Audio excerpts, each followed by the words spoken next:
확 잘라야 하나? 애가 점점 이상해지고 있어요. 일하는 엄마들은 어느 나라에서나 육아 고민이 끊이질 않고 있습니다. 우리나라뿐 아니라 미국 엄마들도 일하면서 아이를 어떻게 하면 잘 키울까 고민을 하고 있는데요. 한 사연자는 고용한 베이비시터 때문에 고민이 많아 보입니다. 우리나라는 특별 수업에 제공되는 비용 등을 제외하면 어린이집 비용이 무료나 마찬가지입니다. 그 비용도 부담하기 어렵지 않은 수준이죠. 그러나 미국에서 데이케어라고 불리는 어린이집 형태를 보내기 위해서는 한 달에 $1,500, 약 한화 200만 원 이상이 되는 곳도 많다고 하는데요. 물론 형편에 따라 지원받을 수도 있지만 기본적으로 많은 비용을 들여야 합니다. 하원 후 오후 시간에도 자녀를 돌보려면 많은 비용이 소요되기도 하니 정말 아이 키우기가 쉽지 않습니다. 오늘 사연자 엔젤라는 무엇 때문에 베이비시터를 해고해야 하나 고민하고 있는지 궁금해집니다. 해외 커뮤니티와 후기를 바탕으로 재구성한 이야기 살펴보겠습니다. 안녕하세요. 텍사스에 사는 엔젤라입니다. 정말 아이를 키우는 일은 쉽지 않네요. 특히 저처럼 일을 하면서 주변의 도움을 받을 자원이 부족한 사람들은 정말 아이를 배에 다시 집어넣고 싶어요. 남편의 도움이요? 아이는 저 혼자 낳았나요? 정말 도움이 안 되는 인간입니다. 제 욕심을 버려야 할까 고민도 했지만 과연 저를 위한 선택이 무엇인가를 먼저 고민하게 되었습니다. 제이든에게는 미안하지만 제 삶에 안주해버리거나 일을 포기하는 일은 정말 상상하고 싶지 않아요. 그렇게 어린 제이든을 데이케어와 베이비시터에 맡기며 일을 하고 있습니다. 워낙 예민하고 장난꾸러기인 아들이라 베이비시터도 한 달을 넘기기가 어렵네요. 힘든 나이라고 블랙리스트에 올랐는지 구하기도 쉽지 않아요. 요즘은 특히 수요가 많아져 제가 면접을 보는 게 아니라 제가 면접을 당해야 구할 수 있을 정도입니다. 주로 아르바이트로 하는 대학생들 위주로 시터를 고용해봤지만 젊은 사람들이 끈기도 없고 그냥 옆에서 핸드폰만 들여다보고 하는 것 같았습니다. 그래서 어떻게 해야지 고민이 많았죠. 매일같이 베이비시터 정보를 얻기 위해 고군분투하고 있을 때쯤 나이 드신 한국분을 만난 한 엄마의 후기가 눈에 띄더라고요. 아이가 그분을 너무 좋아해서 엄마는 뒷전이라는 행복한 고민의 후기였죠. 아이고 배 아파, 부러워 죽겠네. 그래서 저도 시야를 넓혀 구해보기로 마음먹었습니다. 그치만 그것도 쉽지 않았어요. 우연히 한 분이 눈에 띄었습니다. 60대 초보 베이비시터, 고민이 많았죠. 경력도 없고 60대면 나이가 너무 많은 거 아닌가 싶고 한참 장난이 심한 제이든을 감당할 수 있을까 고민이 되었습니다. 그러나 저는 선택의 여지가 없었어요. 저는 최근 진급 경쟁을 하느라 일이 더 많아 정신이 없었습니다. 오히려 어린 대학생들보다는 책임감이 있지 않을까라는 생각에 그분을 우선 뵙기로 했습니다. 면접을 보기로 한 날 저는 깜짝 놀랐습니다. 희숙이라고 하는 50대 한국 여성분이 오신 거 아니겠어요? 정말 50대로 보이는 그분은 60대라고 하시더군요. 동안이라 정말 깜짝 놀랐습니다. 정식 베이비시터 일은 초보지만 초보가 아니니 걱정하지 말라는 이야기를 하셨죠. 그는 한국에서 온 이민가족이었습니다. 손자, 손녀들을 키워봐서 초보가 아니라고 하셨어요. 아들 내외가 갑자기 한국으로 2년 살러 들어가 외로워 용돈도 벌 겸 이 일을 시작하셨다고 하셨습니다. 따라가서 아이들을 봐주려고 했지만 며느리가 친정에 들어가 살게 되어 따라갈 수가 없었다죠. 희숙은 딱 봐도 넉넉하니 여유가 있어 보였습니다. 첫인상도 좋고 경험도 있다 하니 일단 믿고 맡겨보기로 했습니다. 제이든이 데이케어에서 돌아오는 시간부터 제가 퇴근하는 시간까지 희숙에게 부탁했습니다. 한참 바쁜 시기여서 일주일에 2~3번 늦은 밤 시간까지 아이와 함께 해주기로 했어요. 장난꾸러기 제이든 때문에 마음이 놓이지는 않았지만 다른 선택을 할 수 없었죠. 그렇게 우리는 희숙과 인연을 맺게 되었습니다. 시터는 제이든과 곧잘 놀아주는 눈치였습니다.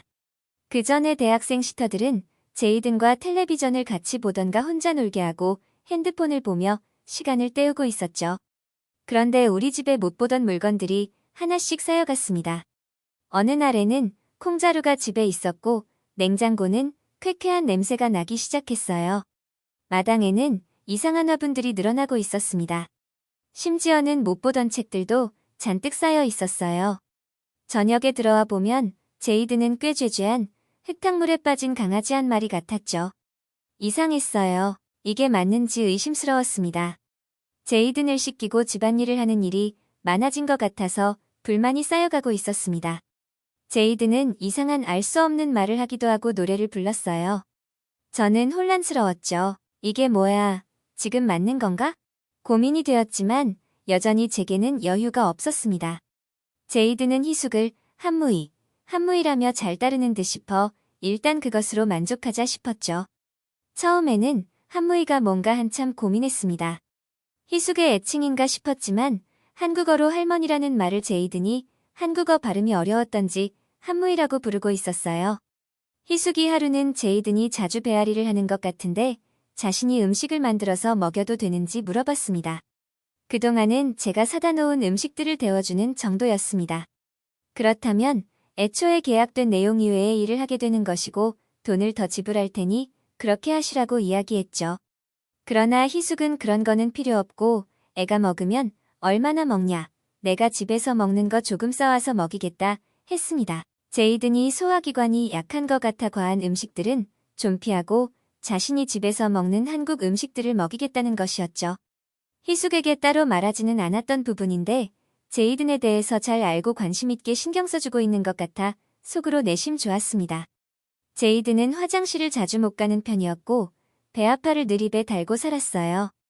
그럴 때마다 아이들이 먹는 소화제를 주곤 했었는데 희숙은 그런 제이든의 식습관이 문제라고 생각했던 것 같아요.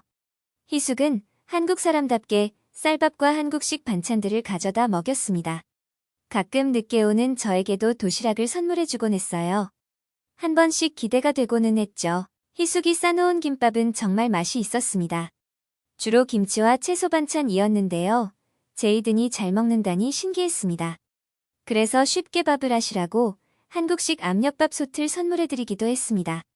그러기 시작한 이후로 제이든이 배가 아프다고 하는 말이 쏙 들어갈 정도로 줄었고 희숙은 아이가 배가 아프다고 하면 일단은 약을 먹이지 말고 매실액이라는 것에 물을 타서 먹이라며 매실액을 많이 주셨죠. 제이든도 달달하니 약보다 좋다고 했습니다. 저도 가끔 회사 일로 스트레스를 받아 소화가 안 될 때 한 잔씩 타서 먹으면 소화가 되는 느낌이었습니다. 희숙은 한국을 떠나온 지 오래되었지만 조상들의 지혜가 담겨있는 한국식 생활 방식을 떨쳐버릴 수 없어 여전히 고수하고 있다고 했습니다. 그의 말에 떠나온 고국이지만 고국에 대한 그리움과 자랑스러움이 잔뜩 묻어 있었습니다.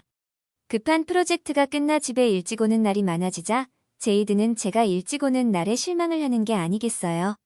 그런 날에는 한무이 더 놀다 가자라며 희숙을 잡기 시작했어요. 아니 이거 좋은데 은근 섭섭하네? 억지로라도 일을 더 해야 하나? 속으로 생각했습니다. 희숙은 똥강아지 내일 또 만나요 하며 제이든에게 인사를 건넸습니다. 진짜 희숙의 손자처럼 제이든을 대해주고 있는 모습이었죠. 여유가 생겨 집안을 찬찬히 둘러보니 여기저기 아이와 재미있게 논 흔적들을 찾아볼 수 있었습니다. 한쪽에 있던 콩자루에 콩은 장난감으로 이용되고 있었어요. 플라스틱 통에 담아 소리를 내기도 하고 손가락 힘을 길러야 한다며 젓가락 놀이에 이용도 되고는 했던 모양입니다. 콩을 붙여 그림을 그리기도 했고 또 그걸로 숫자 공부도 했다니 놀라웠어요. 콩 하나로 아이와 다양한 놀이를 하고 있었던 사실을 알게 되었죠. 콩뿐만이 아니었습니다. 마당에는 제이든이 희숙과 함께 키우는 상추 화분이 있었고 예쁜 화단도 만들어 놓았더군요. 제이든이 물도 직접 주고 관리하고 있었다며 아이가 신나서 이야기하는 모습을 보고 울컥했습니다. 엄마가 해줘야 하는데 미안하기도 했고 단순히 희숙이 아이를 돌보는 것이 아니라 아이를 사랑하고 있었구나 싶었어요. 그리고 정말 감사한 생각이 들었습니다. 나에게도 이런 행운이 오다니 믿기지 않았습니다. 저는 베이비시터 정보를 공유하는 사이트에 몇 가지 후기를 올렸더니 다들 그렇게 아이랑 놀아주는 시터는 드물다며 놀랐습니다.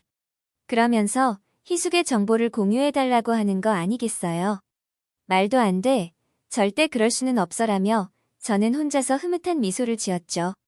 그러고는 전에 확 잘라야 하나? 애가 점점 이상해지고 있어요. 라고 올렸던 고민글을 조용히 삭제했습니다. 확실히 제이든은 배앓이가 눈에 띄게 줄어들었고 화장실을 자주 갔습니다. 깔깔깔 더 잘 눕기도 하고 틈만 나면 책을 가져와 읽어달라고 했어요. 그런데 읽어주고 싶어도 읽어줄 수가 없었습니다. 한글로 쓰여진 동화책이었습니다. 제이든, 엄마는 한글을 모른단다. 라고 하고 다른 동화책을 가져오라고 해 읽어주니 엄마가 읽어주는 동화책은 재미없어. 왜 이렇게 시시해? 한무이처럼 좀 신나게 못 읽어? 라고 하는 거 아니겠어요? 이거 정말 좋아해야 할지 슬퍼해야 할지 제가 또 이렇게 행복한 고민을 하게 될지 몰랐죠. 희숙은 동화책도 완전 실감나게 읽어주는 모양이었습니다. 제이드는 한글로 써진 동화책의 제목을 읽어주었습니다. 해와 달이 된 오누이라며 알려주었어요. 얼마나 많이 읽었으면 한글 제목을 또박또박 읽을 줄 알게 되었을까요? 완전 한국 사람인 줄. 그러고 보니 동화책도 이미 닳고 닳아 페이지마다 너덜너덜해져 있었습니다. 근데 왜 자꾸 웃음이 나고 있는지 저도 모르겠습니다. 그러나 마냥 좋지만은 않았습니다. 희숙이 일이 있어 한 번씩 쉬어야 할 때나 희숙이 없는 주말에는 정말 너무너무 힘이 들어요. 희숙이 해주던 놀이, 이야기, 노래를 저는 대신할 수 없었습니다. 제이드는 한무이가 보고 싶어 한무이 언제 와? 징징거렸어요. 그러는 제이든을 보니 저도 희숙에게 케어를 받고 싶어졌습니다. 저는 어떻게 안 될까요? 모두가 희숙 같지는 않겠지만 한국 할머니들이 혹시 아이를 돌봐주신다고 하면 정말 강력 추천입니다. 엔젤라의 이야기 어떠셨나요? 엔젤라의 사연을 접하니 왜 엔젤라의 웃는 모습이 자연스레 떠오르죠? 정말 워킹맘의 고민이 잘 나타나 있었습니다. 일과 아이의 양육, 2마리 토끼를 잡기는 정말 어려운 일입니다. 그러나 희숙 씨의 도움으로 엔젤라가 제이든에 대한 미안함을 조금 거둘 수 있을 것 같네요. 재미있고 감동적인 사연 계속해서 제보해 주시면 감사하겠습니다. 별별 이슈였습니다. 영상을 끝까지 시청해 주셔서 감사합니다. 구독과 좋아요는 영상 제작에 큰 힘이 됩니다.